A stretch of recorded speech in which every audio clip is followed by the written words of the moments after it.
గమనించండి, ఆయన అంటున్నాడు, యేసు ప్రభువే స్వహాగా ఆయన చెప్తున్నటువంటి మాటలు ఏమంటున్నాడంటే, ఆ ప్రకారమే మీరీ సంగతులన్నీ జరుగుట చూచున్నప్పుడు ఆయన సమీపముననే ద్వారము దగ్గరనే ఉన్నాడని తెలుసుకొనుడి అంటున్నాడు. యేసుక్రీస్తు యొక్క రాకడను గురించి మాట్లాడేటప్పుడు, యేసు ప్రభు వారి యొక్క రాకడను గురించి వర్తమానాన్ని వినేటప్పుడు చాలా మంది ఏమనుకుంటారంటే, యేసు ప్రభు వారు వస్తున్నాడు అన్నటువంటి ఈ యొక్క వర్తమానాలను మేము ఎన్నో సంవత్సరాల నుంచి వింటున్నాం. ఎంతోమంది దైవజనులు చెప్తున్నారు, మేము వింటున్నాం, కానీ ఆయన వచ్చింది లేదు, మేము చూసింది లేదు, ఇంకా ఎన్ని సంవత్సరాలు అని చాలా మంది అనుకుంటారు. కానీ యేసు ప్రభు వారు ఏమంటున్నారంటే, ఆ ప్రకారమే మీరీ సంగతులన్నీ జరుగుట చూచున్నప్పుడు అంటున్నాడు. ఈ సంగతులు అనగా ఆయన చెప్పే విషయాలన్నీ జరుగుతున్నప్పుడు, జరిగినప్పుడు, ఇంకా జరగపోతున్నప్పుడు, నేను సమీపముననే ద్వారము దగ్గరనే ఉన్నానని మీరు తెలుసుకొనుడి అని అంటున్నాడు. ఏమేం సంగతులు? ఆయన ఏమేం సంగతులు చెప్పాడు? శిష్యులను గూర్చి, దేవుని బిడ్డలను గూర్చి ఆయన చెప్పినటువంటి విషయాలలో 23వ అధ్యాయం 34వ వచనాన్ని మనం చూసినట్లయితే, ప్రియమైనటువంటి దేవుని బిడ్డలారా, ఆయన అంటాడు, మీరు వారిలో కొందరిని చంపి సిలువ వేయుదురు అనేనని శాస్త్రులతో పరిసయ్యులతో ప్రభు అంటున్నాడు. వాళ్ళల్లో అంటే దేవుని బిడ్డలను చంపి సిలువ వేస్తారు అనేనని చెప్తున్నాడు. అంత మాత్రమే కాకుండా సమాజ మందిరాలలో కొరడాలతో కొట్టి అని అంటున్నాడు. ఇంకా అనేకులను చంపుతారు మీరు అని అంటున్నాడు. అంత మాత్రమే కాకుండా యేసు ప్రభు వారు రాకడను గురించి కొన్ని విషయాలు చెప్పేటప్పుడు, ఒక దినాన తన శిష్యులు కూడా యేసు ప్రభు వారిని ఒంటరిగా ఉన్నప్పుడు, అనగా ఏకాంతముగా కూర్చొని ఉన్నప్పుడు యేసు ప్రభు వారిని శిష్యులు అడుగుతున్నారు, అయ్యా మీరు ఈ విధంగా చెప్తున్నారు కదా, ఇవి ఎప్పుడు జరుగుతాయి? మీరు చెప్పే విషయాలన్నీ ఎప్పుడు జరుగుతాయి? నీ రాకడకు, నీ యుగ సమాప్తికి సూచనలు ఏంటి అని వారు యేసు ప్రభువుని అడుగుతున్నారు. అడిగేటప్పుడు యేసు ప్రభు అంటాడు, 24వ అధ్యాయంలో 4వ వచనంలో నుండి చూసినట్లయితే, యేసు వారితో ఇట్లనెను, ఏమంటున్నాడు? ఎవడను మిమ్మల్ని మోసపరచకుండా చూచుకొనుడి అని అంటున్నాడు. నెంబర్ 1 పాయింట్, ప్రభు యొక్క రాకడకు, ఈ యుగ సమాప్తికి సూచనలలో, అనేకమైనటువంటి సూచనలలో ఒక సూచన ఏమనగా, ఎవడును మిమ్మల్ని మోసపరచకుండా చూచుకొనుడి అంటున్నాడు. ఇప్పుడు ప్రపంచ దేశంలోనైతేమి సమాజంలోనైతేమి జరుగుతున్నటువంటి భయంకరమైనటువంటి కార్యం ఏమనగా మోసం. ఎక్కడ చూసినా మోసం, ఎవరిలో చూసినా మోసం. కుటుంబ జీవితాలలో మనం కొన్ని ఎదురు కార్యాలు మనం ఆశీర్వాదకరమైనటువంటి కార్యాలను చూడాలని మనుషులను నమ్ముకొని మనం చూస్తాం, కానీ మనుషుల ద్వారా మోసపోతూ ఉంటాం. ఇది ప్రభు యొక్క రాకడకు సూచనలు ఏమనగా, మోసపరచబడడం, మోసగించబడడం. మోసం అనున్నది ప్రపంచ దేశాలలో, సమాజంలో, దేశంలో ఇప్పుడు ఒక అవతారం ఎత్తి మరి తాండవిస్తున్నటువంటి కార్యాలలో మోసం అనున్నది ఒకటి. అది ఏ రూపంలోనైనా తీసుకోండి, ప్రతి భాగములు మోసం అనున్నది లేకుండా లేనే లేదు ఈనాడు దినాలలో. కనీసం చిన్న విషయాలు మనం చూసుకుందాం. కడుపుకి తినే ఆహార పదార్థాలలో కూడా కలపటం, కలిపి ఏమేమో చేస్తున్నారు. అది ఒక భయంకరమైన మోసం. అవి తిని జనులు రోగస్తులవుతున్నారు, ఆసుపత్రులు పట్టడం లేదు. ఇది ఆహారంతో కూడినటువంటి మోసం. అదే విధంగా మనం చూసినట్లయితే, ఏదైనా ఒక పనికి వెళ్ళాలని, ఒక కార్యాలయానికి వెళ్ళినప్పుడు నేను చేసి పెడతానంటారు, డబ్బు తీసుకుంటారు, మోసం. అదే కాదు, ప్రతి విషయంలో ఏ రూపంలోనైనా తీసుకోండి, మోసం మోసం మోసం మోసం. కనీసం భార్యాభర్తల మధ్యలో కూడా ఎంతో ప్రేమగా జీవించవలసినటువంటి భార్యాభర్తలలో కూడా భర్త ద్వారా భార్య మోసగించబడడం, భార్య ద్వారా భర్త మోసగించబడడం టీవీలలో మనం చూస్తున్నాం. మరి అదే విధంగా దైవజనుల మధ్యలో కూడా మనం చూసినట్లయితే, ఆయన చెప్పుకుంటా వస్తాడు, 5వ వచనంలో చూద్దాం. అనేకులు నా పేరట వచ్చి నేనే క్రీస్తునని చెప్పి పలువురుని మోసపరిచెదరు అంటున్నారు. మోసం అనే దాంట్లో ఈ దైవికమైనటువంటి మార్గాన్ని కూడా ఎన్నుకునే వాళ్ళు ఎంతో మంది ఉన్నారు. సులభంగా బ్రతకొచ్చని బైబిలును చేతబట్టుకుని జనాలలోకి వచ్చి లేని బోధలను చేసి, దేవుని యొక్క వాక్యానికి వ్యతిరేకమైనటువంటి బోధలు చేసి పలువురును మోసగించే మోసగాళ్ళు కూడా తయారవుతారు, వస్తారు అని యేసు ప్రభు వారు ముందుగానే చెప్పాడు. ప్రియమైనటువంటి దేవుని బిడ్డలారా, గమనించండి, వాక్యాన్ని బోధిస్తారే గాని వాక్యానుసారంగా జీవించనటువంటి ప్రతి వాడు కూడా అబద్ధీకుడు, మోసగాడు. దీనిని అందరూ కూడా దృష్టిలో పెట్టుకోండి. అంత మాత్రమే కాదు, నువ్వు ఏ స్థితిలో ఉన్నావు అనేది కూడా నువ్వు కొద్దిగా నువ్వు పరీక్ష చేసుకో. దేవుని యొక్క దృష్టికి ఎలా ఉన్నావు అన్నది నువ్వు పరిశోధన చేసుకో. దేవుని యొక్క దృష్టిలో కూడా నీవు ఒక మోసకరమైనటువంటి వ్యక్తిగా కనపడుతున్నావా, లేదా క్లియర్గా లేదు నేను యథార్థమైనటువంటి బిడ్డగా కనపడుతున్నావు అనేది కూడా నువ్వు పరీక్ష చేసుకోవాలి ఈ సమయంలో. ఎందుకంటే దేవుని యొక్క రాకడకు సూచనలు ఇవన్నీ కూడా.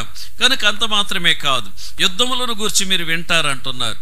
యుద్ధములు అనగా ప్రభు యొక్క కాలంలోనే, యేసు ప్రభు యొక్క కాలం తీరిపోయిన తరువాత, ఆయన శరీర రూపిగా ఉండి ఆయన ఎత్తబడిన తరువాత ఈ భూలోకంలో ఎన్నో యుద్ధాలు జరిగాయి. ఆ యుద్ధాలలో ఎంతో మంది, లక్షల మంది చనిపోయారు. హిట్లర్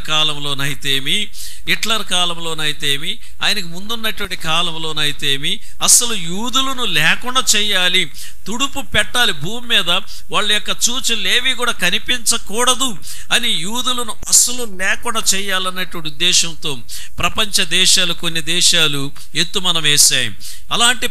అలాంటి పరిస్థితుల్లో ఎంతో మంది యూదులు, కొన్ని లక్షల మంది ప్రాణాలను తీశారు. వాళ్ళ రక్తం భూమి మీద వర్షపు నీరులాగా, జలపాతంలాగా ప్రవహించినటువంటి కాలం అది. అలాంటి పరిస్థితుల్లోనే కొందరు యూదులు వారు వలసగా మన దేశానికి వచ్చినటువంటి పరిస్థితులు కూడా ఉన్నాయి. యూదులను ప్రేమించినటువంటి దేశం మన దేశం. మన దేశం యూదులను హత్తుకున్నటువంటి దేశం మన దేశం. అందుకని ఈరోజు ఇజ్రాయేలు దేశం, మన ఇండియా దేశం అంటే వాళ్ళకి ఎంతో ప్రేమ. వాళ్ళ యొక్క చట్టంలోని, వాళ్ళ చట్టం ఒక పుస్తకం ఉంటుంది వాళ్ళకి. ఆ పుస్తకంలోనే మొదటి పేజీలోనే వారు మన ఇండియా దేశాన్ని గురించి రాసి ఉంటారండి. ఇండియా దేశం మనల్ని ఈ రీతిగా ఆదుకున్నటువంటి దేశం. ఏ సమయంలో కూడా ఇండియా దేశానికి మనం సపోర్ట్గా ఉండాలని వారి చట్టంలోనే, వారి శాసనంలోనే రాసి ఉంటారు వాళ్ళు. కనుక ప్రియమైనటువంటి దేవుని బిడ్డలారా, ఇది యుద్ధాలు అన్నప్పుడు ఇప్పుడు జరుగుతున్నటువంటి యుద్ధాలను చూసి అమ్మో అయ్యో అనుకుంటున్నాం. కానీ రాబోయే దినాలలో ఇంకా వీటికన్నా భయంకరమైనటువంటివి జరగబోతాయి. అవన్నీ కూడా మనం ప్రాణాలతో ఉంటే చూడగలుగుతాం. 7వ వచనం, జనం మీదకి జనము, రాజ్యం మీదకి రాజ్యం లేచును. ఇప్పుడు అవి జరుగుతానే ఉన్నాయి, ఇవి మరి కొనసాగుతానే ఉన్నాయి. ఇవన్నీ మనం చూస్తున్నాం. 8వ వచనంలో అంటాడు, మత్తయి సువార్త 24:8వ వచనంలో అంటాడు, అక్కడక్కడ కరువులను భూకంపములను కలుగును, ఇవన్నీ వేదనలకు ప్రారంభము అంటున్నాడు. వేదనలు కాదు, వేదనలకు ప్రారంభం అంటే ఇంకా అసలు శిస్సులైనటువంటి కార్యాలు ముందుందే. ముసళ్ళ పండగ అంటారు పెద్దలు కదా. కనుక ప్రియమైన దేవుని బిడ్డలారా, కరువులు వస్తాయి అంటున్నారు. కరువు కాలంలో మనం ఏం చేయలేం. మనం మంగోలియా దేశం, మరి ఆఫ్రికా ఖండంలో మనం చూసినట్లయితే వారికి తినేదానికి ఆహారం ఉండదు. వాళ్ళు ఒక బంక మట్టిని, మెత్తటి మట్టిని పిసుక్కొని ఆకలికి తట్టుకోలేక ఆ మట్టితో బ్రతుకుతుంటారు. అందుకని వాళ్ళ కాళ్ళు చేతులు సన్నగా ఉంటాయి, పొట్ట పెద్దగా ఉంటుందండి. అంత మాత్రమే కాదు, పట్టణము నుండి ఈ యొక్క చెత్త వేసే లారీలు వచ్చినప్పుడు, పట్టణం నుండి ఒక పల్లెటూరికి చెత్త వేసేసి వెళ్ళిపోయే లారీలు వస్తాయి కదండి. ఆ లారీలు వచ్చిపోయినప్పుడు ఆ చెత్తలో ఏమైనా తినే దొరుకుతాయేమోనని అక్కడ ఉన్నటువంటి బిడ్డలు వెతుక్కుంటూ ఉంటారండి. వెతుక్కునే సందర్భంలో అక్కడ ఏం జరుగుతుందంటే బలమైనటువంటి గద్దలు వస్తాయి. బలమైనటువంటి గద్దలు వచ్చి కాసుకొని ఉంటాయి. ఈ బిడ్డలు, వెతుక్కునే బిడ్డలు కాళ్ళు చేతులు సన్నగా ఉంటాయి, పొట్ట పెద్దగా ఉంటుంది, కళ్ళు ఎక్కడో ఉంటాయి. ఇలాంటి సందర్భంలో అలాంటి బిడ్డలు అలాగనే పట్టుకొని వాళ్ళను చంపేసి వాళ్ళని అక్కడే తినేస్తాయి. ప్రియమైన దేవుని బిడ్డలారా, ఈ విధమైనటువంటి భయంకరమైనటువంటి కరువు ఇప్పుడు ప్రపంచ దేశంలో జరుగుతుందండి. అయితే ఇప్పుడు మన ఇండియా దేశంలో కూడా కరువు రాదని చాలా మంది అనుకుంటారు. ఖచ్చితంగా వస్తుంది. ఎలా వస్తుందంటే, వ్యవసాయ భూములన్నిటినీ కూడా ఫ్లాట్లేసి బిజినెస్ చేస్తున్నారు. ఇవన్నీ కూడా ఫ్లాట్లేసి బిజినెస్ చేసేటప్పుడు వ్యవసాయం పంటలు పండించే దిక్కు ఉండరండి. పంటలు పండించే దిక్కు లేనప్పుడు ఆటోమేటిక్గా ఆహారపు కొరత అనేది వస్తుంది. డబ్బు మాత్రం సంచుల నిండా ఉంటుంది, పెట్ల నిండా ఉంటుంది, కానీ ఆ డబ్బు వల్ల కూడా బ్రతికే మార్గాలు కనిపించవు. కనుక ప్రియమైనటువంటి దేవుని బిడ్డలారా, 9వ వచనంలో చూస్తే, జనులు మిమ్మను శ్రమల పాలు చేసి సంపెదరు నా నిమిత్తము, మీరు నా నామము నిమిత్తము సకల జనముల చేత ద్వేషింపబడుదురు. 9వ వచనం. ప్రియమైనటువంటి దేవుని బిడ్డలారా, ఇది ఆల్రెడీగా శిష్యుల కాలంలో నుండే జరుగుతుంది. 12 మంది శిష్యులను కూడా యోధా తప్ప, యోధా ఉరేసుకొని చనిపోయాడు. యోధాకు తదుపరి ఇంకొక ఆయన నియమిస్తారు. అయితే ఈ శిష్యులందరూ కూడా సువార్త నిమిత్తమై సకల దేశాలకు వెళ్ళి సువార్తను ప్రకటించేటప్పుడు ఒక్కొక్క శిష్యుని ఒక్కొక్క రీతిగా చంపేస్తారండి. ఒక్కొక్క శిష్యుడు ఒక్కొక్క రీతిగా చనిపోతాడు. మనుషుల చేత కొట్టబడి, చంపబడి, పొడవబడి, కాల్చబడి ఆ విధంగా శిష్యులు చనిపోయారు. ఇవి ఆల్రెడీగా జరిగాయి. అంత మాత్రమే కాకుండా నా నామం నిమిత్తం సకల జనముల చేత ద్వేషింపబడుదురు అంటున్నాడు. ఇప్పుడు క్రైస్తవులను, దేవుని బిడ్డలైనటువంటి వాళ్ళని అనేకులు ద్వేషిస్తున్నటువంటి సందర్భాలను మనం చూస్తున్నాం. మన ఇండియా దేశంలోనే జరుగుతూనే ఉందండి ఇప్పుడు ప్రస్తుతం. ఏది ఏమైనప్పటికీ కూడా ఇప్పుడు సమీపాన మన దేశంలోనే మరి ఉత్తరప్రదేశ్ ఈ ప్రక్క మనం చూసినట్లయితే ఎంతోమంది దైవజనులు, ఎంతోమంది దేవుని బిడ్డలు హతసాక్షులుగా మారిపోతున్నారండి. ఎంతోమంది దైవజనులు బట్టలు లేకుండా ఊరేగిస్తున్నారు. ఇప్పుడు మన దేశంలో జరిగే విషయం, ఈ యూట్యూబ్లో ఈ వాక్యాన్ని ఎంతోమంది వింటున్నారు. ప్రియమైన దేవుని బిడ్డలారు, ఏది ఏమైనప్పటికీ కూడా యేసు ప్రభు వారు చెప్పినటువంటి ప్రతి కార్యాలు జరుగుతూనే ఉన్నాయి. ప్రతిదీ మన కళ్ళ ముందు జరుగుతూనే ఉన్నది. అన్నిటికి మించి ఒక వాక్యాన్ని చూపించి అసలైనటువంటి విషయంలోనికి వెళ్దాం. ఇప్పుడు 2 వాక్యాలు చూపించి 11వ వచనాన్ని మనం చూద్దాం. 11వ వచనాన్ని మనం చూద్దాం. అనేకులైన అబద్ధ ప్రవక్తలు వచ్చి పలువురును మోసం చేసేదరు అంటున్నారు. చూడండి, ప్రవచనాల విషయంలో ఇప్పుడు కాలంలో, ఇప్పుడు విషయాలలో, ఇప్పటి కాలంలో, ఇప్పుడు సందర్భాలలో ప్రవచనాలను ఎదురు చూడొద్దండి దయచేసి. ఆయన ప్రవక్త, ఈయన ప్రవక్త అయినటువంటి ఫలానా డాష్ అని పేర్లు పెట్టుకొని కూటాలు జరిపిస్తున్నారు. దయచేసి వాళ్ళు జరపనియండి, లేదనొద్దు. కానీ మీరు ప్రవచనాల కొరకు ఎదురు చూడొద్దు. ఎందుకు ప్రవచనాల కొరకు ఎదురు చూడొద్దు అంటే, ప్రభు రాకడ ఆసన్నమైనటువంటి దినాలలో ఈ విధమైనటువంటి అనేకులైన అబద్ధ ప్రవక్తలు వచ్చి పలువురును మోసం చేసేదరు అంటున్నారు. ఎవరినెవరు మోసం చేస్తారో తెలియదు, ఎలాంటి అబద్ధ ప్రవచనం చెప్తారో తెలియదు. నీ జీవితంలో నీకు ఎంతోమంది ప్రార్థనలు చేసి నువ్వు ఇలా ఉంటావు, అలా ఉంటావు, నీ ప్రవచనం ఇది అని చెప్పారు. ఎంతవరకు నెరవేరింది నీకు ఇచ్చినటువంటి ప్రవచనం? ఎంతవరకు నెరవేరింది? డిసెంబర్ 31వ తారీఖు రాత్రి తీసుకున్నటువంటి వాగ్దానమే మన చేతుల్లో ఉండదు. కనుక క్రీస్తునందు ప్రియులారా, నాకు ఎంతోమంది ప్రవచనాలు చెప్పారు, వాళ్ళని నేను తప్పని నేను అనను. దేవుడు నాకు సందర్భాలు ఇచ్చాడు, నేను ఉపయోగించుకోలేకపోయాను, దానిని బట్టి వాళ్ళని నేను తప్పని చెప్పను. మరి కొందరు ప్రవచనాలు చెప్పారు, అయితే వాళ్ళని నేను తప్పను, నాకొద్దు అవన్నీ కూడా. ఇంకొకళ్ళని తప్పని చూపించే స్థాయికి దేవుడు నన్ను ఇంకా పెట్టలేదు, ఆ స్థాయికి నేను ఎదగలేదు ఇంకా. కానీ సంఘంలో ఉన్నటువంటి విశ్వాసులైనటువంటి మీకు వాక్యానుసారంగా ఇచ్చే హెచ్చరిక, వాక్యం మనకి హెచ్చరిక చేస్తున్నది. అబద్ధ ప్రవక్తలు వచ్చి పలువురిని మోసం చేసేదరు అని. ఆ సేవకుడు నీ ఇంట్లో వచ్చి కాలు పెట్టాడంటే ఏందనేది చెప్తాడు, జరగబోయేది కూడా నీకు ప్రవచనం చెప్తాడు అంటారు. సైతాను కూడా చెప్తుంది, అందులో సందేహమే లేదు. సోది చెప్పేది వాడి దగ్గరికి వెళ్ళండి, సోది చెప్పేవాళ్ళు చెప్పరా, నీకు ఎలా జరుగుతుంది, నీకు అట్ట జరుగుతుంది, నేను ఇదే దానికి దీనికి సంబంధం ఇక పొందికేముంది? ఇక ప్రియమైనటువంటి దేవుని బిడ్డలా, ఏది ఏమైనప్పటికీ మోసపోవద్దు అని అంటున్నాడు. అంత మాత్రమే కాకుండా 12వ వచనం, అక్రమం విస్తరించుడు చేత అనేకుల ప్రేమ సల్లారును అంటున్నాడు. ఈ పాయింట్లో కొద్దిగా ఆగదాం. ఇక్కడ ఇప్పుడు ప్రభు ఎక్కడున్నాడు? మొదటికి వద్దాం. ప్రభు ఎక్కడున్నాడు? ఆయన సమీపముననే ఉన్నాడు, ద్వారము దగ్గరనే ఉన్నాడని తెలుసుకొనుడి. ఈ పాయింట్ మర్చిపోవద్దండి మనం. యేసు ప్రభు ఎక్కడున్నాడు ఇప్పుడు? ఎక్కడున్నాడు ఇప్పుడు? ఆయన చాలా సమీపాన ఉన్నాడు, ద్వారం దగ్గరనే ఉన్నాడు. అనగా ఆయన రాకడ ఎంతో సమీపమై ఉన్నది. ఆయన రాకడ సమీపమై ఉన్నది అనే దానికి కొన్ని సూచనలలో మనం చూసాం. వాటిల్లో ఒక సూచన ఏమనగా, అక్రమం విస్తరించుట చేత అనేకుల ప్రేమ సల్లారునని ఉంది.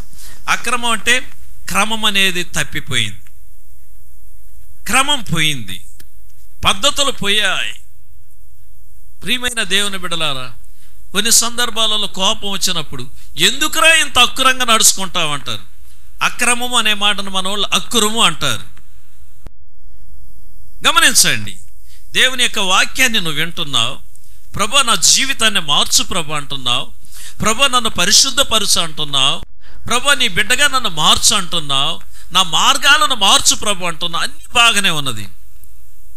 నీలో ఉన్నటువంటి అసలు సిసలైనటువంటి నీ బలహీనతను ఎప్పుడైతే ప్రభు పాదాల దగ్గర ఓపెన్గా ఒప్పుకుంటావో, విడిచిపెడతావో, అక్రమం నుండి నువ్వు క్రమంలోకి వస్తావు, లైన్ మీదకి వస్తావు. రైలు బండి పోతుందండి, లైన్ ఎంత దూరం పోయినా ఆ లైను మారనే మారదు, తప్పనే తప్పదు.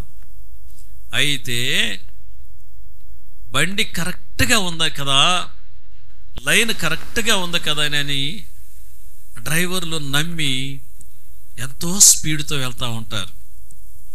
వెళ్ళేటప్పుడు పాయింట్ మ్యాన్ లైన్ వాడు తప్పించాడంటే, ఆ పోయే బండిని కావాలని వాడు లైన్ తప్పించాడంటే, ఆ వెళ్ళే లైన్ మీద ఉండే క్రమం తప్పిందంటే పోయి ఎక్కడ గుద్దుకుంటుందో, ఎన్ని నష్టాలు ఏర్పడతాయో, ఎన్ని ప్రాణాలు పోతాయో, ఎంత శిథిలమైపోతుందో. ఈరోజు పాయింట్ బాగా గమనించాలి, అందరూ వినాలి. నువ్వు క్రమంగానే ఉండాలని నీకు ఆశ, నువ్వు క్రమంగానే వెళ్తున్నావు. కానీ ఇప్పుడు క్రమం తప్పి అక్రమంగా వెళ్ళిపోయావు. అక్రమంగా వెళ్ళిపోయావంటే నువ్వు అక్రమంగా వెళ్ళడానికి వెనకాల ఏమున్నదో ఆలోచన చెయ్యి. దేనిని బట్టి అక్రమంగా ప్రవర్తిస్తున్నావు? దేనిని బట్టి లైన్ తప్పిపోయావు? అక్రమంగా వెళ్ళడం వలన నువ్వు పొందినటువంటి నష్టాలు ఏంటి? కుటుంబ జీవితంలో సంతోషాన్ని శిథిలం చేసుకున్నావు. నీ అంతరంగంలోనే నెమ్మదిని శిథిలం చేసుకున్నావు. కుటుంబంలో సమాధానం లేదు. అక్రమం. నేను ఎందుకు ఇలా లైన్ తప్పాను అన్నటువంటి ఆలోచనే దుష్టుడైనటువంటి అపవాది నీలో కలుగు చెయ్యకుండా ఇలా ఆ ఆలోచననే కొట్టేశాడు వాడు. అందుకని నువ్వు ఆలోచన చేయలేకపోతున్నావు. అక్రమం. మాటలలో యథార్థత లేదు, ప్రవర్తనలో యథార్థత లేదు. అక్రమం. అక్రమం. నీ ఆలోచనలలో క్రమం లేదు అని నేను చెప్పలా, నీవు ఆలోచించే. ఈరోజు సంఘములో, కుటుంబ జీవితంలో అక్రమం ఏమనగా, తల్లిదండ్రులు నన్ను ఎంతగా పెంచి పోషించారు, వాళ్ళకి నేను కృతజ్ఞతగా ఉండాలన్నటువంటి బిడ్డలు వాళ్ళ సొంత ఆలోచనలతో వెళ్తున్నారు. అది క్రమమా? అది అక్రమం.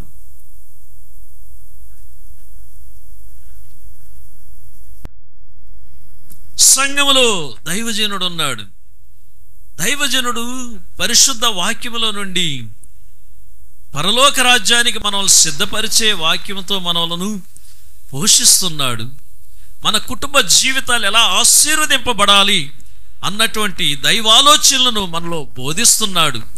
అన్నటువంటి ఆలోచనను ప్రక్కన పెట్టి ఈయన నా గురించే చెప్తున్నాడు, ఈయన నీ గురించి చెప్తున్నాడు, ఈయన చెప్పేది సరిలేదు అని నీలో ఆలోచనలు వస్తుందంటే అది క్రమాన్ని తప్పి అక్రమంలో ఉన్నావు.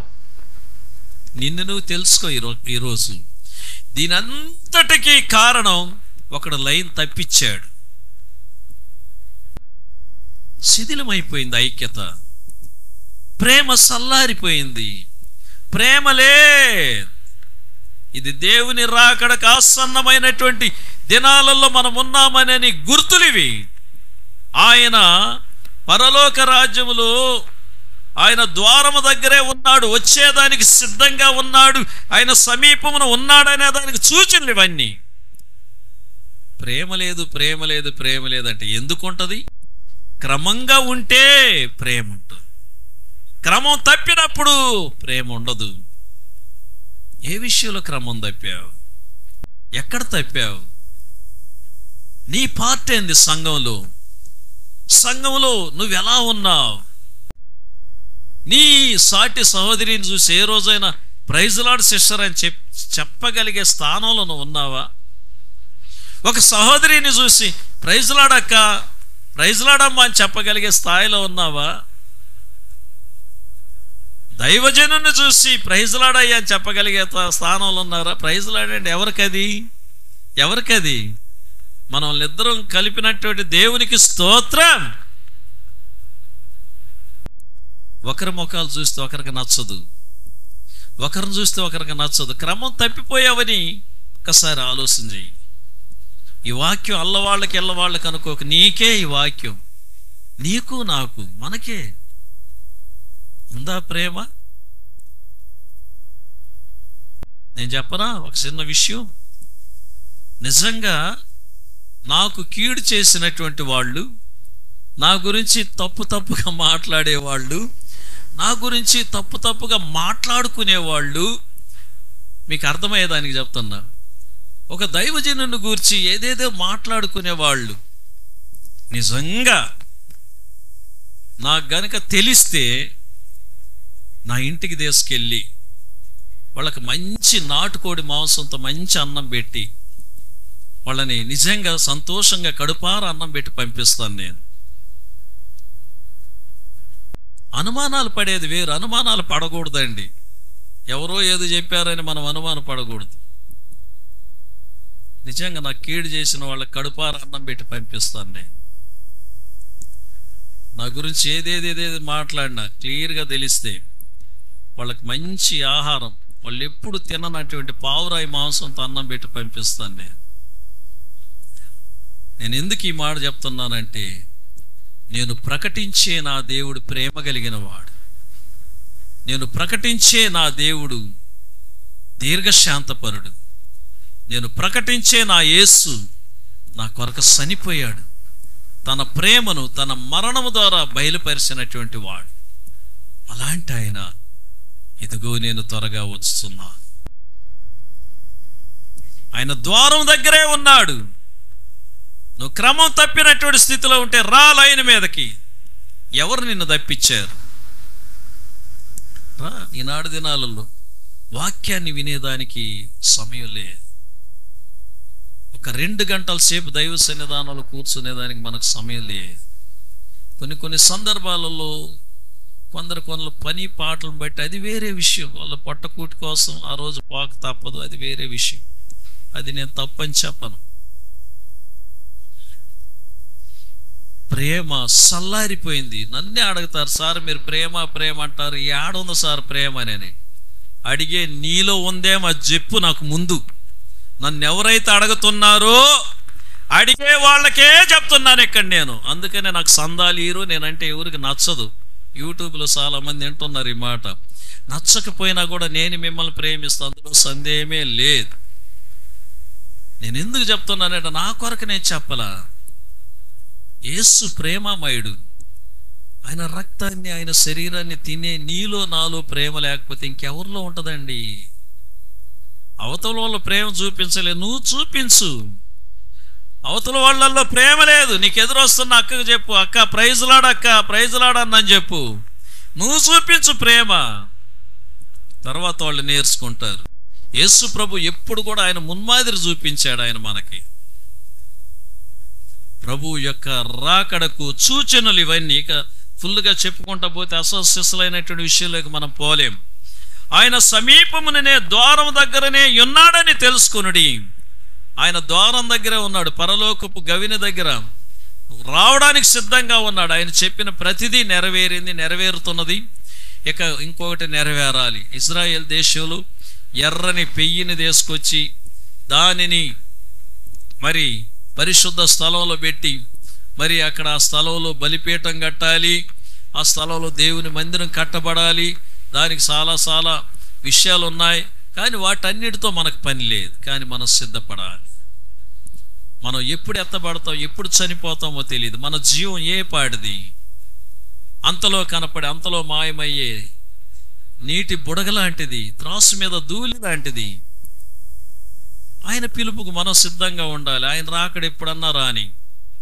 అయితే ఆయన ఏ ద్వారము దగ్గర నుండి వస్తున్నాడు, నువ్వు ఆ ద్వారం గుండానే పరలోక రాజ్యానికి వెళ్ళాలి అన్న ఆశ కలిగి ఉంటే, దినాలలో పాస్టర్లు వాక్యం చెప్తూ ఉంటారు, సాక్ష్యాలు చెప్తూ ఉంటారు, అవన్నీ విని మోసపోవద్దండి. పాస్టర్లు దైవజనులు అనే వాళ్ళకి ఇక ఆ కుటుంబం నిమిత్తమై వాళ్ళకి ఏదన్నా ఆదరణగా చెప్పాలి కాబట్టి ఏదో కొన్ని మాటలు చెప్తుంటారు. ఆ చనిపోయినటువంటి వ్యక్తి యొక్క లైఫ్ ఎలా ఉంటుందో ఏమో, ఆయన పరలోక రాజ్యంలో ఉన్నాడు, దేవుని సన్నిధానంలో ఉన్నాడు, అది ఇదని చెప్తా ఉంటారు. అయి నమ్మి నేను కూడా చచ్చిపోతే దేవుని రాజ్యానికి వెళ్తాను అని అలా మోసపోకండి ఎవరు కూడా. ఆ ద్వారములో, ఆయన వచ్చిన ద్వారంలో నువ్వు పరలోక రాజ్యంలో ఆ ద్వారం కూడా నువ్వు వెళ్ళాలి అంటే నువ్వు ఏ ద్వారం గుండా వెళ్ళాలి? ఇప్పుడు మత్తయి సువార్త 7వ అధ్యాయము 13వ వచనం. చెప్పండి ఏదో చెప్పారు మీరు తమిళ్లో. అయ్యా, ఇరుకు ద్వారమున ప్రవేశించుడి, నాశనమునకు పోవు ద్వారము వెడల్పును ఆ దారి విశాలమునై ఉన్నది, దాని ద్వారా ప్రవేశించువారు అనేకులు. జీవమునకు పోవు ద్వారము ఇరుకును ఆ దారి సంకుచితమనై ఉన్నది, దాని కనుగొను వారు కొందరే అంటుంది. ఆ ద్వారములో నువ్వు ప్రవేశించాలి,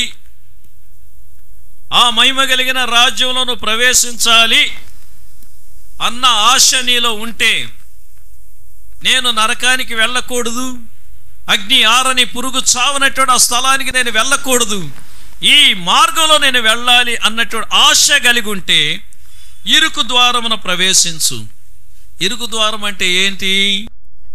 సమస్యలు వస్తాయి, బాధలు వస్తాయి, కష్టాలు వస్తాయి. ఈ కష్టాలలో, ఈ బాధలలో ప్రభువా నీకు స్తోత్రం నాయన.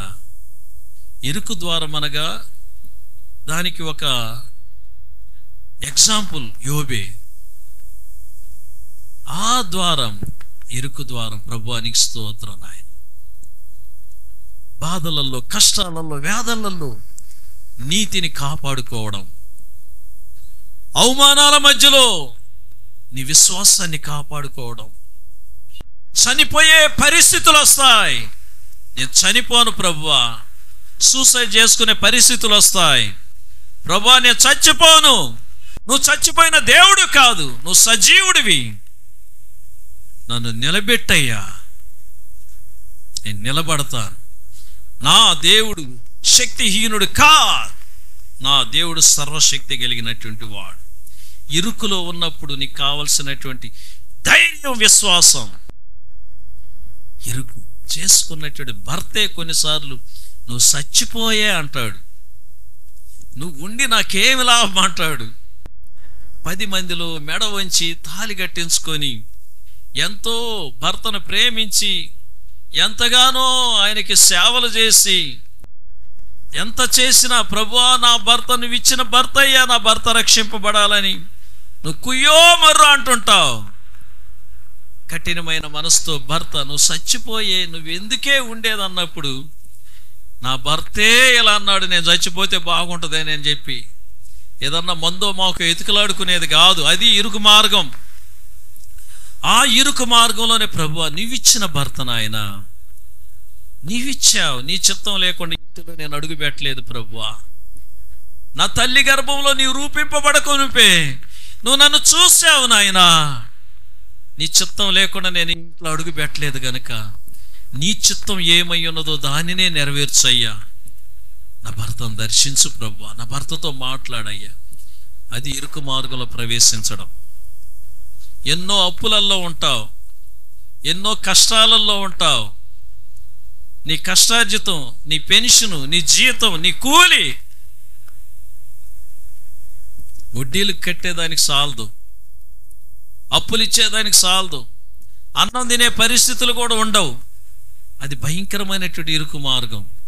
అలాంటి సందర్భంలోనే ప్రార్థన చేయి, ప్రభువా ఇరుకు మార్గంలో ఉన్నాను, ఇలాంటి సందర్భంలో నీకు ఇవ్వగలిగే శక్తిని ప్రభు అని చెప్పి ఇచ్చి చూడు. అది ఇరుకు మార్గం.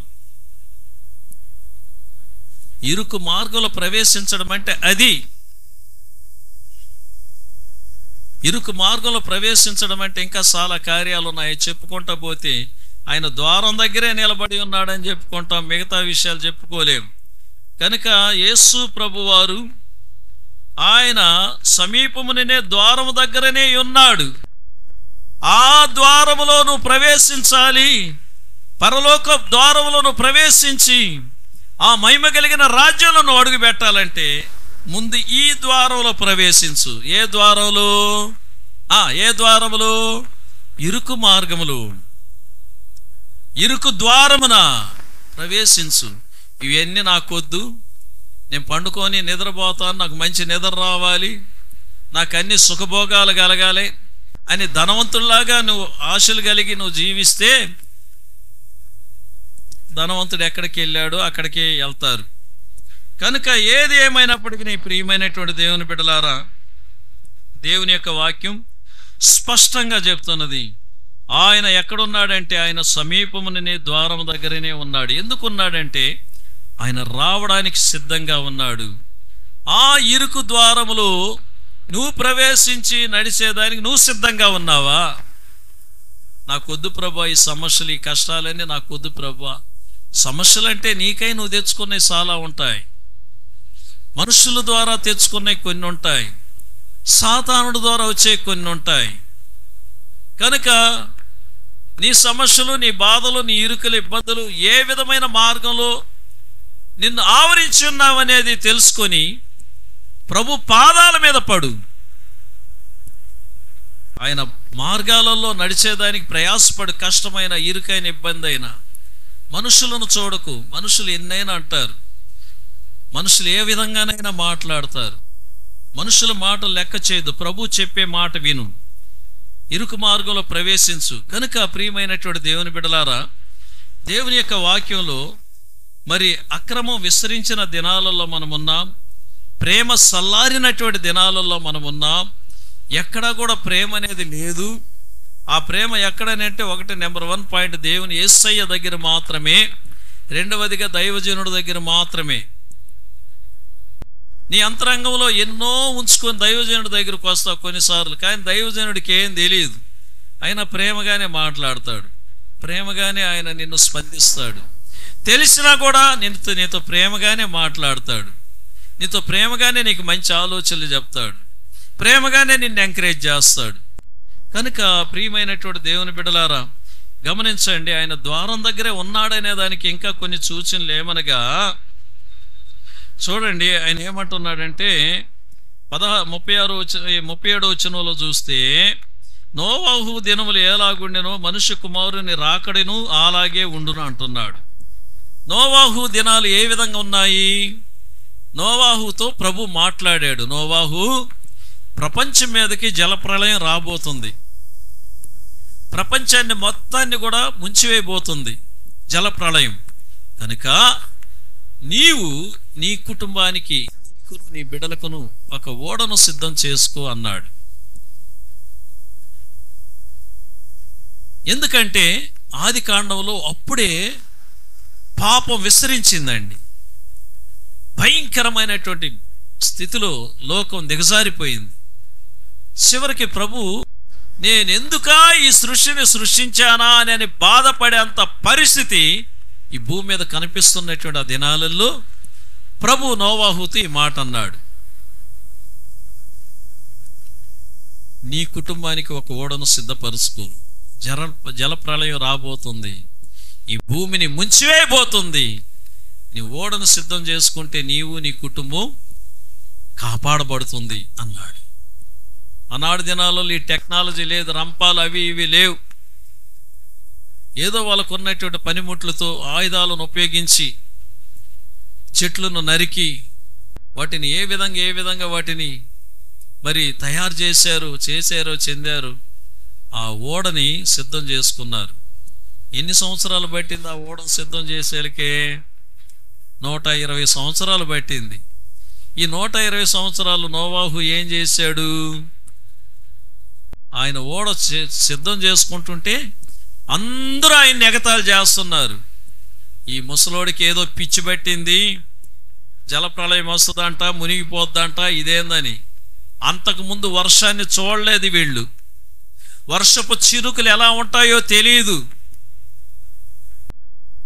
చెప్తున్నాడు, అయ్యా జలప్రళయం రాబోతుంది, సిద్ధపడండి, మీరు కూడా ఓడలు చేసుకోండి, చచ్చిపోతారు అన్యాయంగానని. లెక్కే చేయలేదు. 120 సంవత్సరాలు బోధిస్తూ తన కుటుంబాన్ని సిద్ధం చేసుకుంటూ, తన కుటుంబం కొరకు ఓడను సిద్ధం చేసుకుంటూ పనిని కొనసాగించి 120 సంవత్సరాల తర్వాత ముగించేశాడు. ముగించి అంతా సిద్ధమైన తర్వాత ప్రభు ఏమేం చెప్పాడు అవన్నీ కూడా కంపార్ట్మెంట్లుగా కట్టుకున్నాడు. ఏ కంపార్ట్మెంట్లలో ఏ జంతువులను చేర్చాలనో చేర్చాడు, ఏ కంపార్ట్మెంట్లో ఏ పక్షులను చేర్చాలనో చేర్చాడు, వేటిని ఏ విధంగా చేర్చాలనో వాటికి మేత ఆహారం ఏ విధంగా సిద్ధపరిచాడో చేశాడు. తన కుటుంబానికి ఆహారాన్ని సిద్ధం చేసుకున్నాడు ఓడతో పాటు. ఇక ప్రవేశించండి లోపల అన్నాడు. ఓడ ద్వారంలో ప్రవేశించారు. ప్రారంభమైంది వర్షం. ఆ వర్షానికి జనాలకి ఏం దిక్కు తెలియలే. అరే ఇది భలే ఉంది, దీన్ని మనం ఎప్పుడు చూడలేదు, ఇది భలే ఉంది అనుకుంటున్నారు. ఈ వర్షంలో తడుస్తున్నారు, ఈ నీళ్ళేంది భలే ఉన్నాయి అనుకుంటున్నారు, ఎగురుతున్నారు, నటన మాడుతున్నారు, అన్నీ చేస్తూ ఉన్నారు. ప్రియమైనటువంటి దేవుని బిడ్డలారా, ఈ విధంగా చేసినప్పుడు అన్నీ జరిగిన తర్వాత ఓడ ద్వారంలో ప్రవేశించారు. ఆదికాండం 6:16 చూస్తే అప్పుడు దేవుడు ఓడలో అతని మూసివేసెను. ఆయన వేసేసాడు ద్వారం, ఓడ ద్వారాన్ని మూసేశాడు ఆయన. ఇంకెవరు కూడా లోపలికి పోకుండా, ఒకవేళ వాళ్ళందరూ కూడా జలప్రళయంలో కొట్టుకొని పోయేటప్పుడు ఆ నీళ్లల్లో కొట్టుకొని ఎవరన్నా వచ్చి అయ్యా నోవాహు అంటే నోవాహు ద్వారం తెరుస్తాడేమోనని దేవుడే మూసివేశాడు. ప్రియమైనటువంటి దేవుని బిడ్డ, ఈ యొక్క ఉదయకాల సమయంలో ఈ వర్తమానాన్ని వింటున్న బిడ్డ, నోవాహు కాలంలో నోవాహు యొక్క వర్తమానాన్ని ఏ విధంగా లెక్క చేయలేదు. జనాలు ఈనాడు దినాలలో సువార్తను లెక్క చేయటం లేదు, దైవజనులను లెక్క చేయటం లేదు, దానిని గురించి నేను చింతపడేది లేదు. ఎందుకంటే దేవుడు ఆల్రెడీగా చెప్పాడు. ఆయన చెప్పిన తర్వాత మనం బాధపడాల్సిన పని లేదు. ప్రభు రాకడికి ఇవన్నీ కూడా సూచనలు, ఇలా ఉంటారు జనాలు అని చెప్పాడు ఆయన. కనుక ప్రియమైనటువంటి దేవుని బిడ్డలారా, ఆయన ద్వారం దగ్గరే ఉన్నాడు. ఇరుకు ద్వారాన ప్రవేశించాలి, ఆ రాజ్యంలో ప్రవేశించాలంటే నువ్వు ఓడను సిద్ధం చేసుకోమన్నాడు. అది అంత భయంకరమైన పని. ఆలోచన చేయండి. అందరూ పని చేయాలి. ఆయన చేయాలి, వాళ్ళ భార్య చేయాలి, కోడలు చేయాలి, కొడుకులు చేయాలి. కత్తులు లేవు, కటారులు లేవు. వేడితో మ్రానులను కొయ్యాలి, ఏ విధంగా చెట్లను పడగొట్టాలి చేసుకున్నారు. అది ఇరుకు మార్గం. చేసుకున్నారు, సిద్ధం చేసుకున్నారు. కనుకనే వారి కుటుంబం సురక్షితంగా ద్వారంలోకి వెళ్ళింది. ఓడలోనికి వెళ్ళింది కుటుంబం 8 మంది కూడా. ఇప్పుడు జలప్రళయం వచ్చింది, అందరూ కొట్టుకొని పోతున్నారు, అందరు ప్రపాతంలో చచ్చిపోయారు. ప్రియమైన దేవుని బిడ్డ, ఈ కడవరి దినాలలో, ఈ చివరి దినాలలో దేవుని సువార్తను లెక్క చేయనటువంటి పరిస్థితుల మధ్యలో నువ్వు ఉన్నావు. ఈ వాక్యాన్ని వింటున్నటువంటి నీవు ఈరోజు నువ్వే తీర్మానించుకుంటావు, తీర్మానించుకో. దేవుని చిత్తమైతే నెక్స్ట్ ఇదే వాక్యాన్ని వచ్చేవారం మనం కంటిన్యూ చేద్దాం. ప్రార్థన చేయండి. దేవుడి మాటలను దీవించునుగాక. దేవుడు యేసు ప్రభు ఎక్కడున్నాడు ఇప్పుడు? ఆయన ద్వారము దగ్గరే ఉన్నాడు, రావడానికి సిద్ధంగా ఉన్నాడు. నువ్వు ఇరుకు మార్గంలో ప్రవేశించేదానికి నువ్వు సిద్ధమా? నువ్వు సిద్ధపడితే కాపాడబడతావు. అందరూ లేచి నిలబడదాం. స్తోత్రం నాయన. ప్రార్థన చేద్దాం. అందరూ లేచి నిలబడదాం. అందరూ లేచి నిలబడదాం. దర్శిని, నితీష్. அவர் வரும் நாளிலே என்னை கரமசைத்து அன்பாய் கூப்பிட்டு சேர்த்து கொள்வார். அவர் வரும் நாளிலே என்னை கரமசைத்து அன்பாய் கூப்பிட்டு சேர்த்து கொள்வார். அவர் சமூகமதில் அங்கே அவருடனே ஆடி பாடியே மகிழ்ந்திடுவே. அவர் சமூகமதில் அங்கே அவருடனே ஆடி பாடியே மகிழ்ந்திடுவே. ஆனந்தமே பரமானந்தமே, இது மாபெரும் பாக்கியமே.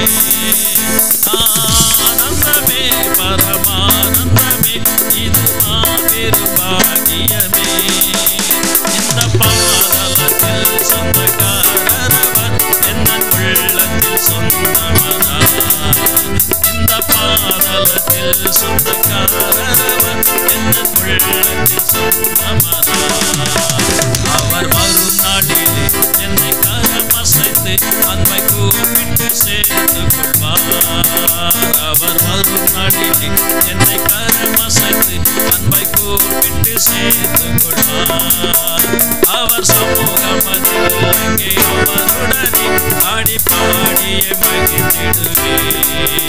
அவர் சமூகமதில் அங்கே அவருடனே ஆடி பாடியே மகிழ்ந்திடுவே.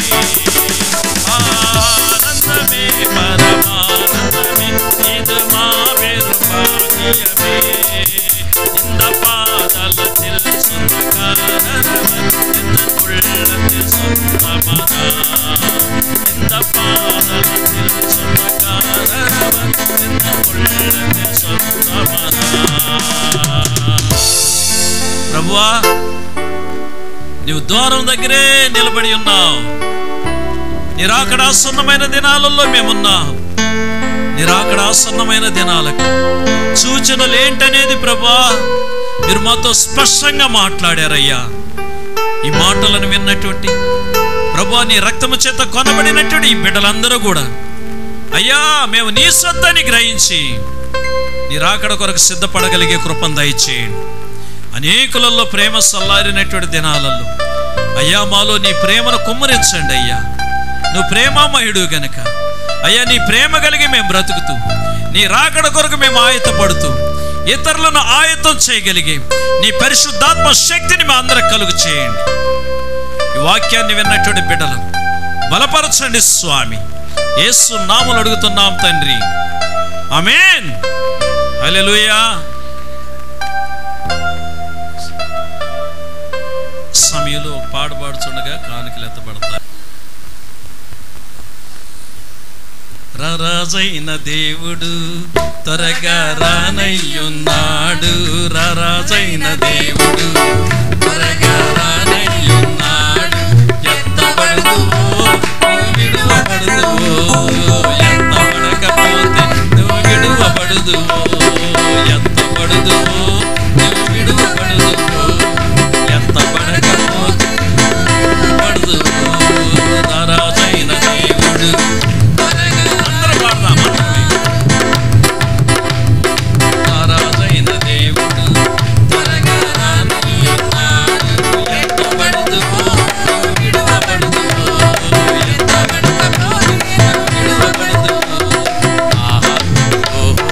ఆహా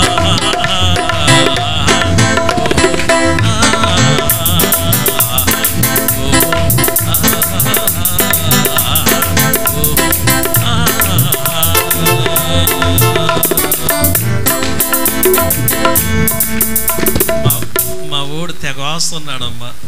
రైట్. దేవుని చిత్తమైతే వచ్చే నెలలో ఒక 3 రోజులు ప్రార్థనలు పెట్టుకుందాం. మనమే దాని కొరకు ప్రార్థన చేయండి, సరేనా? బయట నుంచి ఎవరిని పిలిచేది ఉండదు, మనమే. ఎందుకంటే క్రిస్మస్ కార్యక్రమాల గురించి, ఇతరమైన కార్యక్రమాల గురించి ప్రార్థనలు పెట్టుకుందాం. బుధవారం నుంచి దయచేసి అందరూ రండి, అందరం ప్రార్థన చేద్దాం. మన కుటుంబాలు ఆశీర్వదించబడతాయి. ఆమేన్. మన బిడ్డలు ఆశీర్వదించబడతారు. ఆమేన్. ప్రార్థన చేద్దాం. ஸ்தோத்திரம் ஆண்டவரே, ஸ்தோத்திரம் அப்பா. நன்றியோடு மே துதிக்கிறோம் சுவாமி ராஜா. இந்த நாளிலே கேட்ட வசனத்துக்காய் நாங்கள் ஸ்தோத்தரிக்கிறோம் சுவாமி ராஜா. அவர் சமீபமாய் வாசல் அருகே நின்று கொண்டிருக்கிற ராஜா, உக்காய் நாங்கள் ஸ்தோத்தரிக்கிறோம் சுவாமி ராஜா. அப்பா, இடுக்கமான வாசலிலே நாங்கள் பிரவேசிக்க அப்பா, எங்கள் ஒவ்வொருத்தரும் மத்தியிலே தகப்பனே, நாங்கள் உண்மை தேட எங்களுக்கு உதவி செய்யுங்க தகப்பனே. இந்த நாள் ஆண்டவரே, இப்படிப்பட்ட ஒரு அனுபவத்தை எங்களுக்கு கொடுத்தீர், அதற்காக ஸ்தோத்தரிக்கிறோம் சுவாமி ராஜா. வந்த ஒவ்வொரு குடும்பத்தையும் கரத்தில் ஒப்பு கொடுக்கிறோம் சுவாமி ராஜா. அப்பா, என்ன தேவையோடு கூட நின்று கொண்டிருக்கிற ராஜா, அப்பா நீர் கண்ணீரை துடைக்கிற தேவன் ஆண்டவரே. அப்பா, வியாதிகளை சுகமாக்குறவர் அப்பா, நாங்கள் உண்மை நோக்கி நாங்கள் பார்க்கிறோம் சுவாமி ராஜா. உண்மை நோக்கி பார்க்கிற முகங்கள் ஒரு பொழுது வெட்கப்பட்டு போது சொன்ன வார்த்தையின்படி நாங்கள் ஸ்தோத்தரிக்கிறோம் சுவாமி ராஜா. அப்பா, இந்த 7ஆம் மாதத்திலே தகப்பனே, இந்த 3ஆம் வாரத்துக்காய் அப்பா, இந்த 201ஆம் நாளுக்காய் நாங்கள் ஸ்தோத்தரிக்கிறோம் சுவாமி ராஜா. நன்றியோடு துதிக்கிறோம் சுவாமி ராஜா. நீ சர்வ வல்லமையுள்ள தேவன் ஆண்டவரே, நீ சேனைகளின் கர்த்தர் ராஜா. எங்கள் ஒவ்வொருவரை பார்த்து கொண்டிருக்கிற தேவன் ஆண்டவரே. அப்பா, எங்கள் துக்கங்களை மாற்றுகிறவர் ராஜா. அப்பா, நீ சொன்னது போல துக்கம் சந்தோஷமாய் மாறும் என்று சொன்ன வார்த்தை இந்த நாளிலே தகப்பனே, யாரெல்லாம் துக்கத்தோடு வந்திருக்கிற ராஜா, துக்கங்கள் சந்தோஷமாய் மாற உதவி செய்யுங்க அப்பா. சமாதானத்தோடு தகப்பனே, இந்த இடத்துல இருந்து அப்பா நீர் போய் ஸ்தோத்தரிக்கிறோம் சுவாமி ராஜா. நன்றியோடு துதிக்கிறோம். நீரே பெரியவர், நீரே சிறந்தவர், நீரே வல்லமையுள்ள தேவன் ஆண்டவரே. அப்பா, இந்த நாளிலே தகப்பனே எடுத்த காணிக்கை நம்முடைய கரத்தில் ஒப்பு கொடுக்கிறோம். ராஜ்யத்துக்கு நீர் பயன்படுத்துங்க சுவாமி ராஜா. விசேஷமாய் தகப்பனே ராஜா, அந்த சிறு பிள்ளை அனுஷ்காகப்பா நாங்கள் ஸ்தோத்தரிக்கிற ராஜா. அந்த மகளுக்கு ஆண்டவரே சுகத்தை கொடுப்ப தேவனே. அப்பா, பரிபூர்ண சுகத்தை என் தேவனை கொடுப்பீரகமே ஸ்தோத்தரிக்கிறோம். நாங்கள் சபையாய் உம்மை நோக்கி நாங்கள் பார்க்கிறோம் சுவாமி ராஜா. அதே போல பலவீனமாய் இருக்கிற ஒவ்வொருவருக்காய் நாங்கள் ஸ்தோத்தரிக்கிறோம். ஒவ்வொரு தொட்டு சுகமாக்குங்க. உடைய நாமம் மாத்திரம் மகிமைப்பட உதவி செய்யுங்க. இயேசுவின் நாமத்தில் ஜெபிக்கிற நல்ல ஆண்டவரே, ஆமென்.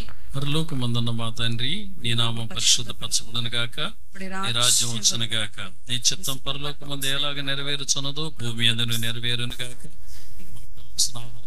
మాకు దయచేయము, మా రుణస్తులు మేము క్షమించిన ప్రకారం మా రుణములను క్షమించు, మా శోధనలకు తేక దుష్టుని తప్పించు.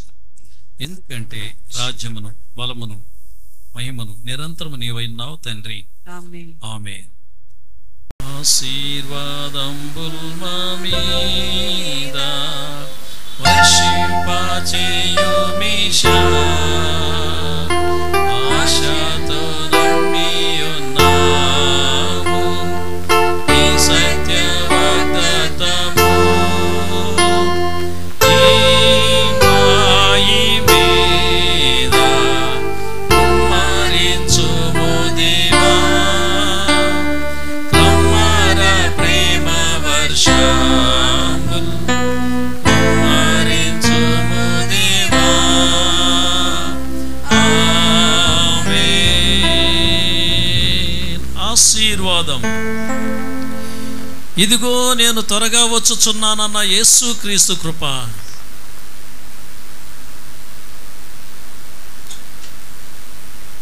భయపడకుము నేను నీకు తోడై ఉన్నానని సెలవిచ్చిన తండ్రి అయిన దేవుని ప్రేమ,